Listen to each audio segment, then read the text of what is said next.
Hi friends, ఈరోజు మీకు నేను కాలీఫ్లవర్ మంచూరియా ఎలా చేయాలో చూపించబోతున్నాను ఫ్రెండ్స్. సో దానికి కావాల్సిన పదార్థాలు, కాలీఫ్లవర్ని నేను ఒక్కసారి వేడి నీళ్ళలో వేసి కొద్దిగా ఉప్పు వేసి తీసి పెట్టాను. దానికి 2 స్పూన్ల కార్న్ పౌడర్ తీసుకోవాలి, ఇంకా 2 స్పూన్ల మైదా తీసుకోవాలి, చిటికెడు ఉప్పు కూడా వేసుకోవాలి. ఇప్పుడు మనం కొద్దిగా సాల్ట్ వేద్దాం కాలీఫ్లవర్లో. ఇప్పుడు కార్న్ పౌడర్ కూడా 2 స్పూన్స్ వేసుకుందాం ఫ్రెండ్స్. ఇంకా మైదా ఒక 2 స్పూన్స్. ఇప్పుడు ఇలా దీన్ని మిక్స్ చేసుకుందాం. ఇందులో కొంచెం వాటర్ వేసుకొని ముక్కకు పట్టేలాగా దీన్ని కలిపి పెట్టుకోవాలి. ఇలా మిక్స్ చేసుకున్న దాన్ని మనం డీప్ ఫ్రై చేసుకుందాం. ఇప్పుడు స్టవ్ వెలిగించుకుందాం ఫ్రెండ్. ఆయిల్ వేసేస్తున్నాను. ప్యాన్ పెట్టేసి డీప్ ఫ్రైకి సరిపడా ఆయిల్ వేసుకోవాలి. ఆయిల్ హీట్ అయింది ఫ్రెండ్స్, చూడండి. సో ఇప్పుడు మనం వీటిని ఒక్కొక్కటిగా వేసుకొని గోల్డెన్ బ్రౌన్ కలర్ వచ్చే వరకు జాగ్రత్తగా ఫ్రై చేసుకోవాలి. ఇలా మొత్తాన్ని ఆయిల్లో డీప్ ఫ్రై చేసుకోవాలి. చూడండి ఫ్రెండ్స్, బ్రౌన్ అయిపోయాయి.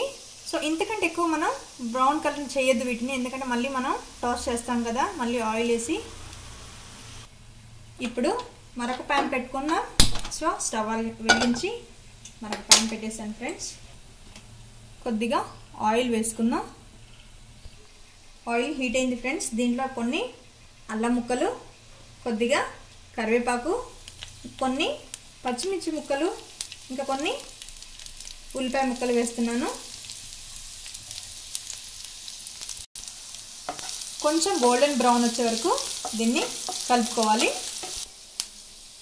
ఇప్పుడు ఇందులో 1 spoon soya sauce, 1 spoon chilli sauce, soya sauce and chilli sauce వేసాను ఫ్రెండ్స్. 1 స్పూన్ టమాటో సాస్ వేయాలి. ఇలా మనం మిక్స్ చేసుకోవాలి. సో మనం దీంట్లో కొద్దిగా వాటర్ కూడా యాడ్ చేసుకోవాలి. ఇప్పుడు మనం కాలీఫ్లవర్ని ఫ్రై చేసుకున్న కాలీఫ్లవర్ని వేసేద్దాం ఫ్రెండ్స్. సో చాలా టేస్టీగా అండ్ ఎమ్మీగా ఉంటుంది ఈ కాలీఫ్లవర్ మంచూరియా. రెడీ అయిపోయింది ఫ్రెండ్స్. సో ఇందులో కొంచెం కొత్తిమీర వేసుకొని మనం సర్వింగ్ బౌల్లోకి తీసుకోవడమే. ఎంతో టేస్టీగా ఉండే cauliflower Manchuria ready friends. So please watch my video and share my video and subscribe please. Thank you.